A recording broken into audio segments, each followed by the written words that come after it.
매일 기도의 자리에 나오신 여러분들을 주님의 이름으로 환영하고 축복합니다. 말씀과 찬양으로 아침을 깨우며 하나님께 나가는 이 자리가 은혜의 자리가 되기를 간절히 소망합니다.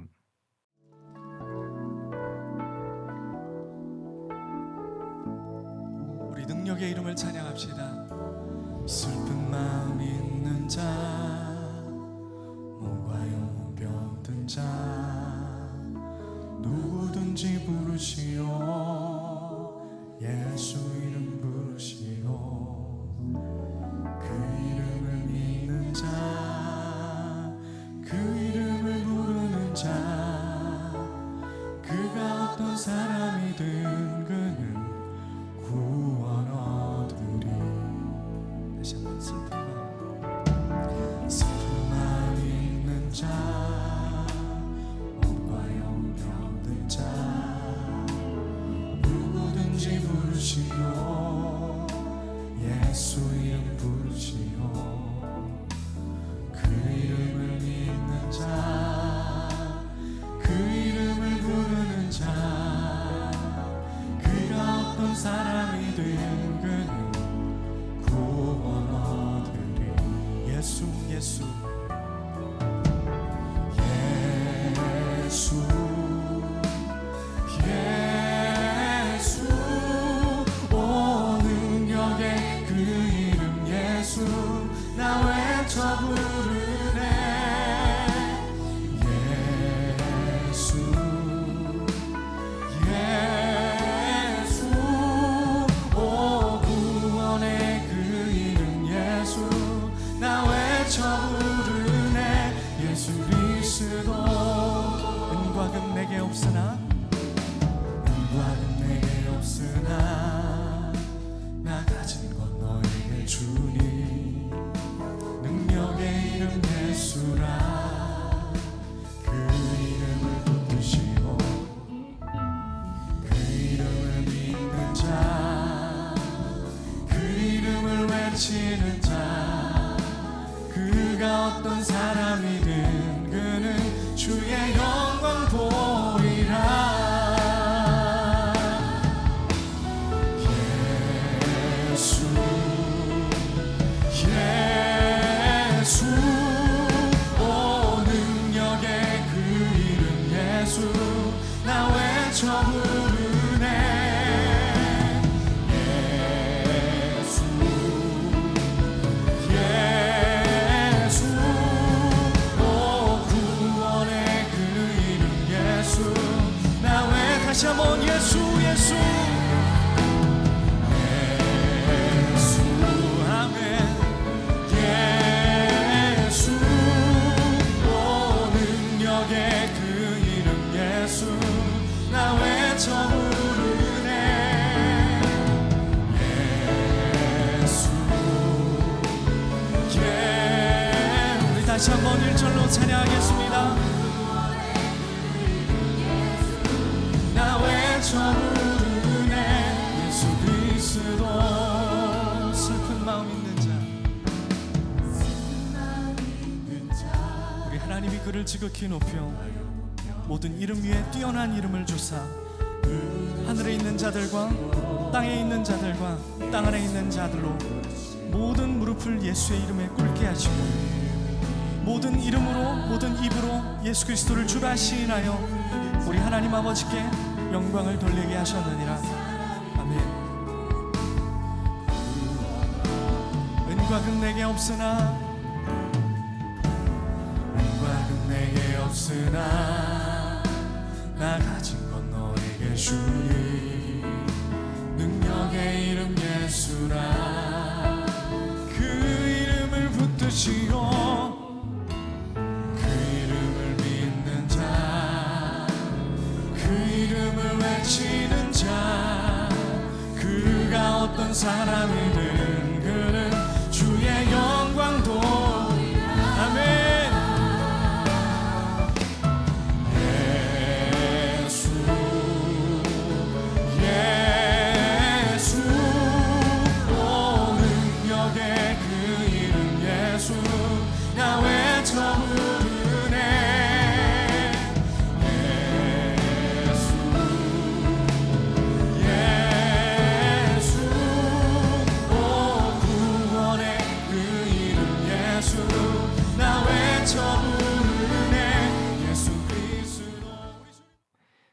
저는 나무공동체 국장과 자비동산을 담당하고 있는 정모세 목사입니다. 오늘 우리에게 주신 하나님의 말씀은 사도행전 3장 1절에서 10절까지의 말씀입니다. 드라마 바이블을 통해 함께 말씀을 보도록 하겠습니다. 제9시 기도 시간에 베드로와 요한이 성전에 올라갈새 나면서 못 걷게 된 이를 사람들이 메고 오니 이는 성전에 들어가는 사람들에게 구걸하기 위하여 날마다 미문이라는 성전문에 두는 자라. 그가 베드로와 요한이 성전에 들어가려 함을 보고 구걸하거늘 베드로가 요한과 더불어 주목하여 우리를 보라.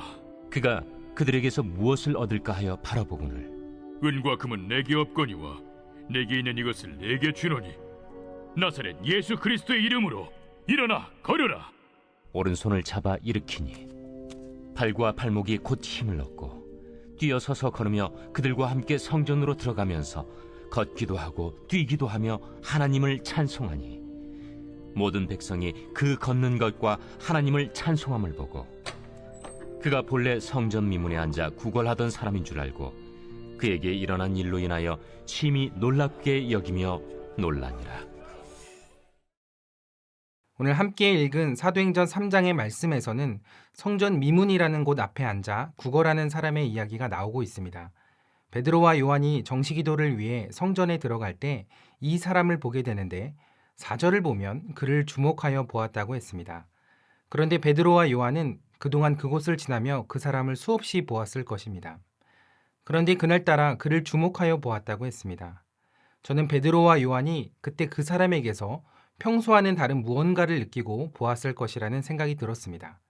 그래서 저도 이 말씀을 곰곰이 묵상하며 그곳에 앉아 구걸하는 그 사람을 주목해 보았습니다. 그러자 이 사람에게서 세 가지의 모습을 발견하게 되었습니다. 그리고 놀랍게도 그것이 바로 우리의 모습이라는 것을 알게 되었습니다. 첫째는 죄인의 모습입니다. 오늘 말씀은 성전 앞에 앉아있던 이 사람을 날 때부터 걷지 못한 사람으로 소개하고 있습니다. 복음의 가장 큰 메시지와 전제는 우리 모두가 죄 가운데 태어났다는 것입니다. 영국의 저명한 신학자이자 목사였던 마틴 로이드 존스는 이 죄가 우리의 삶을 마비시켰다고 말합니다. 그래서 우리 인생에 참된 만족을 누릴 수 없고 항상 부족함을 느끼며 살아가게 된다고 합니다. 또한 우리는 마귀의 유혹과 죄를 정복하지 못한 무능한 삶을 살아가게 되었다고 이야기합니다. 그래서 알고도 죄의 사슬을 끊지 못해 같은 죄를 반복하게 되고 결국 그것이 우리를 주저앉히고 더 심각한 마비와 장애를 만든다고 이야기합니다. 이 사람처럼 날 때부터 가지고 있었던 몸의 장애가 마음의 장애로 이어져 매일 무기력하게 앉아있는 모습, 어쩌면 그것이 삶에서 기쁨과 행복을 누리지 못하고 살아가는 우리의 모습인지도 모릅니다. 둘째는 세상의 필요를 구하는 모습입니다. 그가 구걸하며 받은 돈이 얼마나 되었을지는 모르지만 그것이 주는 위안과 기쁨은 오래가지 않았을 것입니다. 그 돈으로 먹고 마시며 잠시 자신의 현실을 잊을 수 있었을지는 모르지만 결국 그는 잔인하고 불행한 현실로 다시 돌아오게 되었을 것입니다. 세상이 주는 즐거움이 그렇습니다.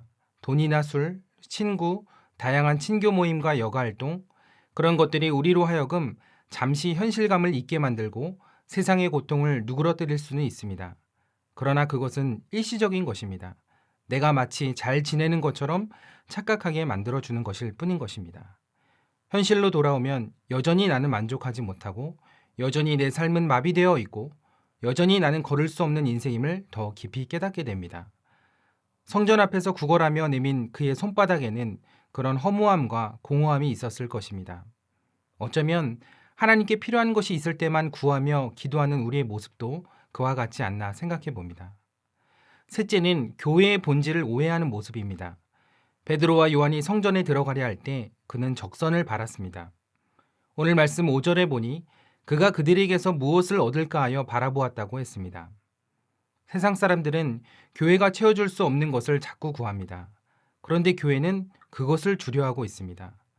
이것은 우리 시대의 비극이라고 생각합니다. 세상은 교회의 도덕적인 가르침을 기대합니다. 세상은 교회의 정의와 공의의 실천을 기대합니다.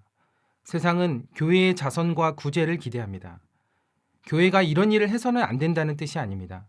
다만 그것이 교회의 최우선의 임무라고 생각하는 것이 문제인 것입니다. 만약 그것이 최우선이었다면 예수님도 정의와 도덕을 실현하는 일에 더 집중하셨을 것입니다. 그러나 그러지 않으셨습니다.